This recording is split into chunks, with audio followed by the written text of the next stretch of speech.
வணக்கம் நண்பர்களே. மற்றும் ஒரு திருக்குறள் சொற்பொழிவிலே உங்களை எல்லாம் சந்திப்பதிலே பெரும் மகிழ்ச்சி அடைகிறேன். நாம இதுவரைக்கும் 24 அதிகாரத்தை முடிச்சிருக்கோம். திருக்குறள்ல 24 அதிகாரங்களை நாம பார்த்துட்டோம். கடைசியாக நாம பார்த்த அதிகாரம் புகழ். அதோட முடிச்சோம். இந்த நேரத்துல நான் உங்ககிட்ட ஒரு ஒரு தவற சுட்டி காமிச்சு அதுக்கு உங்களுடைய மன்னிப்பை நான் கேட்டுக்கிறேன். எப்படின்னா, இந்த புகழ்ங்கிற அதிகாரம் 24வது அதிகாரம். 231 முதல் 240 வரைக்கும் குறள்கள் உண்டு. இந்த 238, 39, 40 இந்த 3 குறளை நான் சமீபத்துல தான் அதை முடிக்கும் பொழுது நான் தவறுதலாக 228, 29, 30 நான் சொல்லிட்டேன். அதாவது தயவு செய்து அந்த தவறை மன்னிச்சுடுங்க. அது அது அந்த மாதிரி தவறு வரக்கூடாது. அது வந்துச்சு. அதனால உங்களுடைய எல்லோருடைய மன்னிப்பையும் கேட்டுக்கிறேன். இப்ப நாம 25வது அதிகாரம் 241 இருந்து நாம இத தொடங்குறோம். 241வது குறள் என்னன்னா, இப்ப நம்ம இந்த 24 குறள்களும் நாம ரொம்ப ஹோம்லியா, அதாவது ஹோம்லியா அப்படின்னா என்ன அர்த்தம்னா,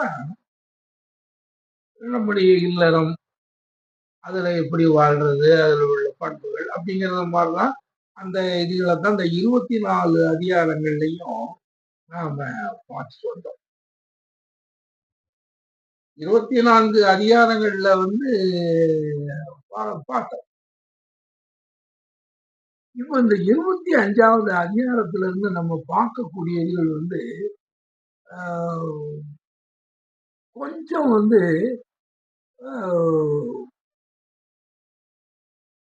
இதுக்கு நம்ம என்ன சொல்லலாம்னா, அதாவது இதனுடைய தலைப்பே என்னன்னா, அந்த அதிகாரத்தினுடைய தலைப்பே என்னன்னா, அருட்செல்வம்.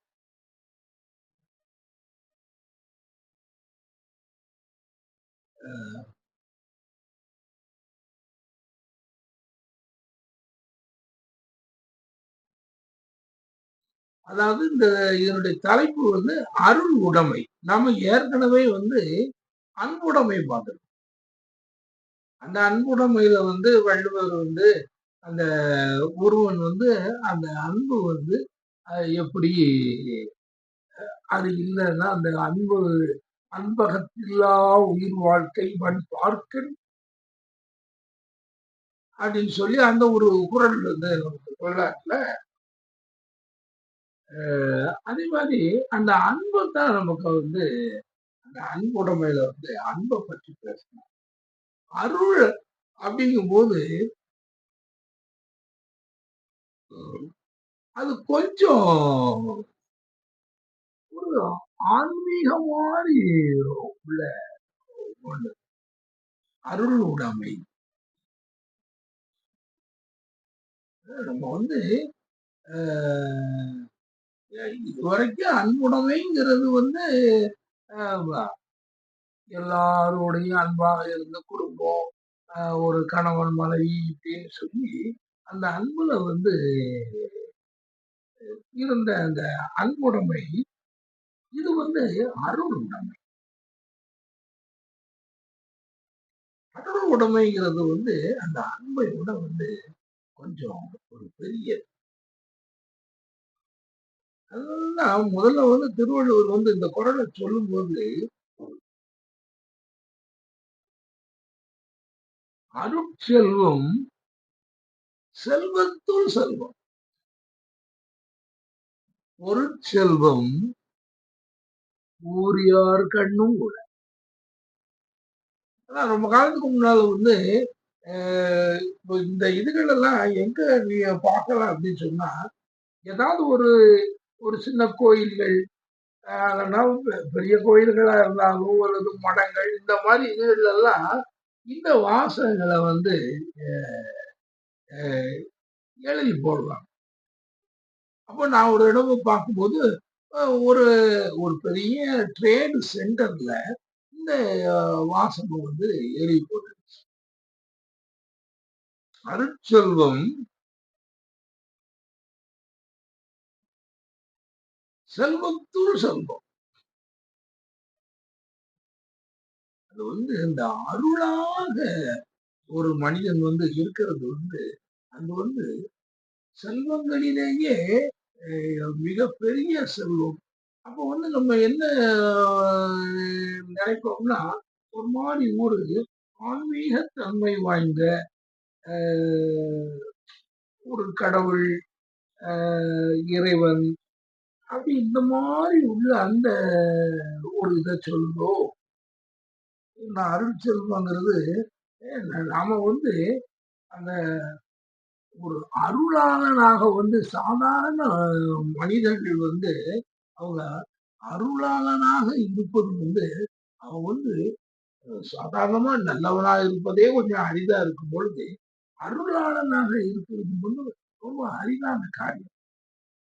அப்போ அந்த காரியம் வந்து வரும்பொழுதுதான் இந்த அருட்செல்வம் செல்வத்துள் செல்வம் அப்படின்னு சொல்லி அவங்க சொல்லி இந்த மாதிரி இதுகளை வந்து சாதாரணமா வந்து கடைபிடிக்க முடியாது. அந்த மாதிரி வந்து ஒரு ஆன்மீக லெவல்ல உள்ளதுதான் இந்த அருள்ங்கிறது அப்படின்னு நாம நினைக்கிறோம், அல்லது எழுதி போட்டவங்களும் அந்த மாதிரி நினைக்கிறாங்க. அப்ப நான் அதை படிச்சேன். படிச்ச உடனே என்னடா இது இப்படி இருக்காங்களே, அருள் செல்வம் வந்து செல்வத்துள் செல்வம்னாங்க. பொருள் செல்வத்தை பத்தி சொல்லும்போது அது ஊர் யார் கண்ணும் கூட.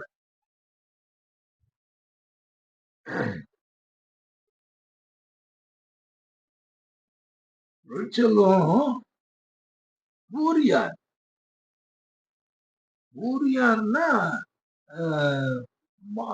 ரொம்ப மோசமானவன்,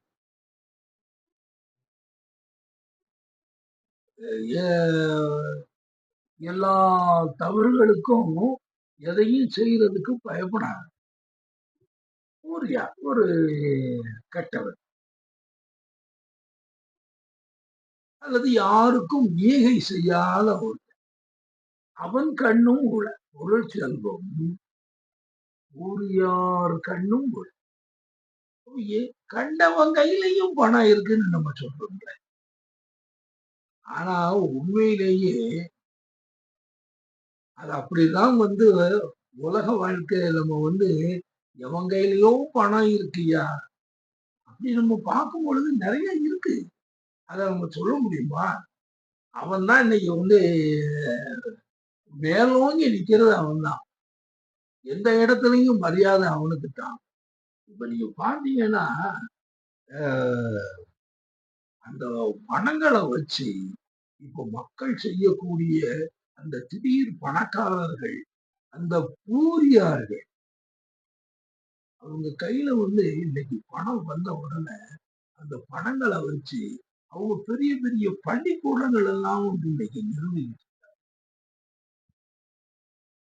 ஒரு காலத்துல அரசாங்கம் செய்து அரசாங்கம் செய்ய வேண்டிய வேலைய இன்னைக்கு என்னென்னமோ பேர்கள் இல்லைன்னா அரசாங்கங்கள் வந்து ஒரு பள்ளிக்கூடங்கள் அவங்க தொடங்குறாங்க அப்படின்னு அந்த மாதிரி ஒரு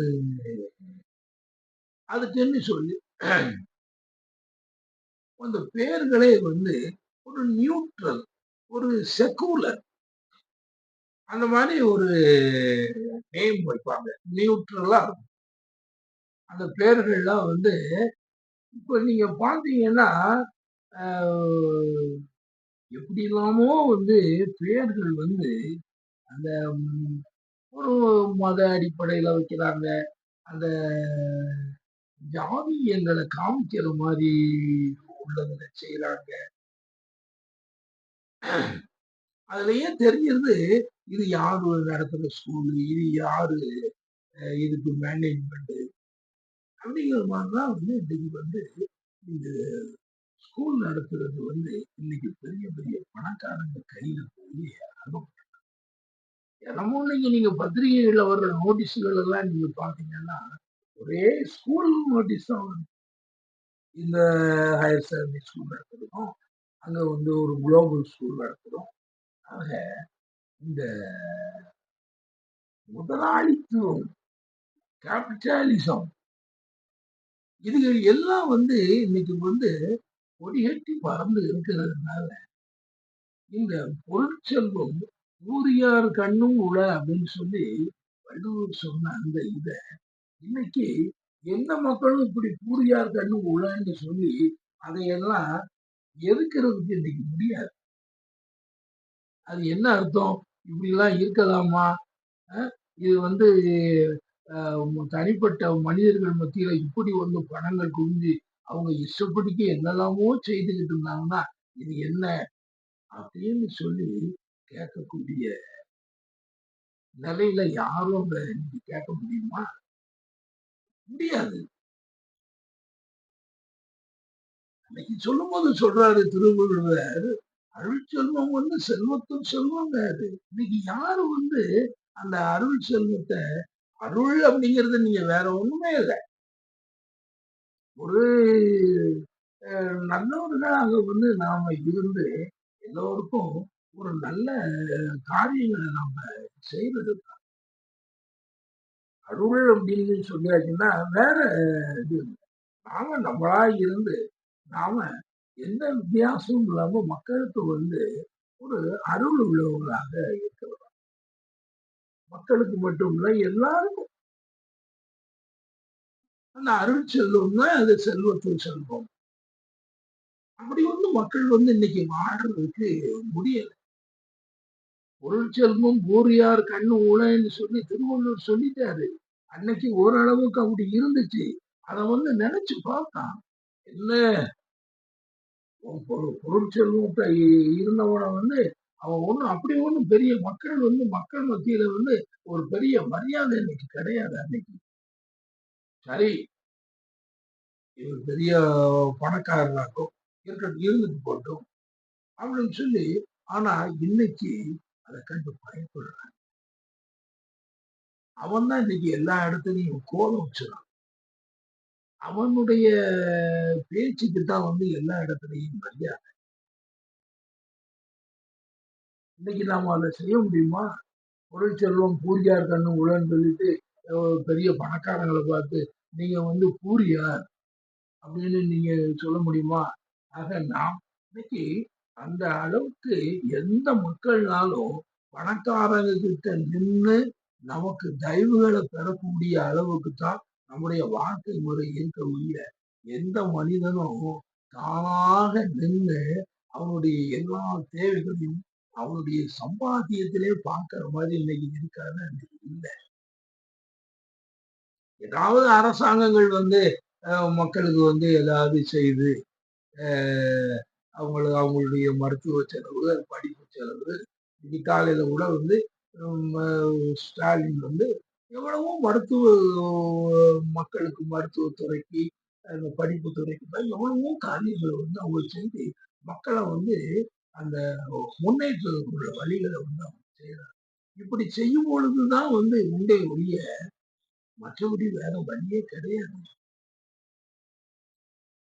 எந்த இடத்துக்கும் போனாலும் நாம நம்பித்தான் இருக்க வேண்டியது. யார போய் நீங்க கூலியாருன்னு சொன்னீங்க? இன்னைக்கு அந்த நிலைமை வந்து அருள் செல்வம்னு அன்னைக்கு சொன்னது அது பிரகாரம் இருந்துச்சு. அருட்செல்வம் செல்வத்துள் செல்வம். ஒரு மனிதன் வந்து அவன் வந்து நல்லவனாக இருந்தாலே, அவன் வந்து இந்த எல்லாருக்கும் ஒரு நல்ல மனிதனாக இருந்தாலே, அவனுக்கு வந்து அதுதான் ஒரு செல்வம்னு சொல்லி அத பாராட்டுனாங்க. இன்னைக்கு அப்படி இல்ல. பொருள் செல்வம் பூரியார் கண்ணு உள அப்படின்னு சொல்லிட்டு அதுக்கு வந்து ஒரு சின்ன புள்ளி வச்சாங்க. உட்கார ஒரு ஓரத்துல. ஆனா இன்னைக்கு வந்து அந்த சமத்துவம், அந்த மக்கள் மத்தியில வந்து அந்த எவ்வளவோ காலத்துக்கு முன்னால சொன்ன மாதிரி இருக்குது. இந்த ஒவ்வொரு இடங்கள்லயும் வந்து பொருளாதார புரட்சிகள் அப்படி இப்படின்லாம் வெடிச்சு பொருளாதாரத்துக்கு வந்து அவங்க அந்த பொருளாதார சமத்துவம் வரணுங்கிறதுக்காக எத்தனை பேர் உயிரை கொடுத்தவங்க சாதாரணமா வந்து நம்ம பல தலைவர்களை சொல்லுவாங்க. எந்த பணமுமே வாங்காம நம்மளுடைய இந்த கம்யூனிஸ்ட் தலைவர் வந்து இந்தியாவை பத்திலாம் சொல்லும்போது அவர் வந்து பிரச்சாரங்கள் போகும்போது ஒரு இன்னொரு கையில வந்து ஒரு வேட்டி சட்டை இல்லைன்னா அந்த ஒண்ணுதான் போட்டு போவார். அதை போய் நைட்டை துவைச்சு போட்டு காலையில முடிச்சிட்டு போறது. இப்படிலாம் வந்து அந்த பொருளாதாரத்துல சமத்துவத்தை நோக்கி போகணும். இன்னைக்கு வந்து அந்த கம்யூனிஸ்ட்ங்கிற பேரை சொன்னாலே வந்து அவனுக்கு வந்து ஒரு பேரை புத்தகம் அதுக்கு வந்து என்ன இது அப்படின்னு ஒரு பேரை பத்தி அவனை உடனே வந்து ஜெயிலுக்குள்ள போடுறாங்க. ஆனா அதுல இருந்தவங்க எல்லாம் அந்த நேரத்துல தன்னை தியாகம் பண்ணி எப்படி வாழ்ந்தாங்க, இந்த கம்யூனிஸ்டுகள் எப்படி எல்லாம் வாழ்ந்தாங்க, எவ்வளவு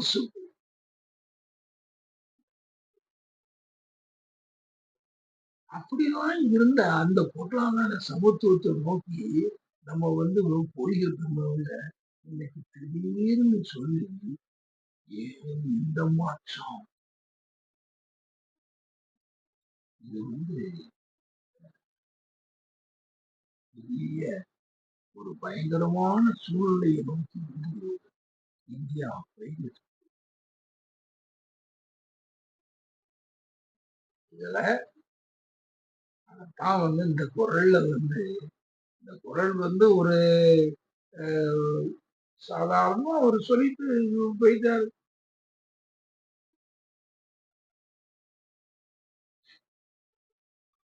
அருட்செல்வம் அப்படின்னு சொல்லிட்டு போயிட்டாரு.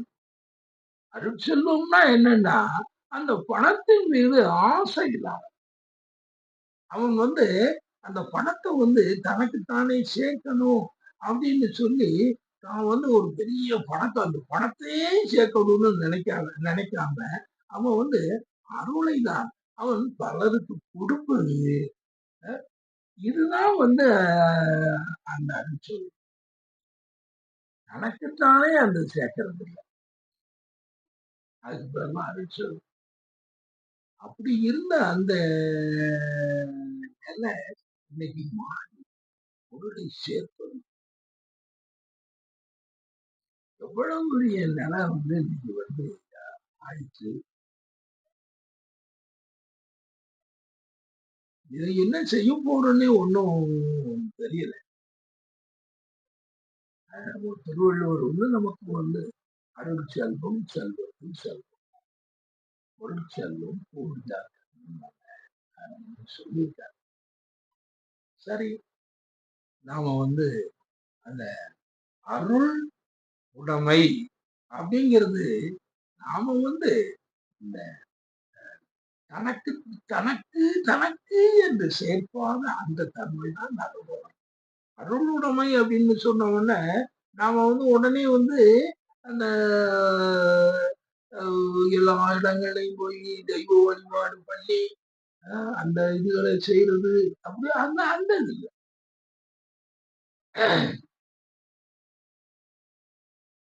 இன்னும் ஒரு குரலை பார்ப்பேன். ரெண்டாவது குரலை என்ன சொல்றாங்க. சரி. அதுவரை உங்களிடமிருந்து விடைபெற்றுக் கொள்கிறேன். நன்றி. வணக்கம்.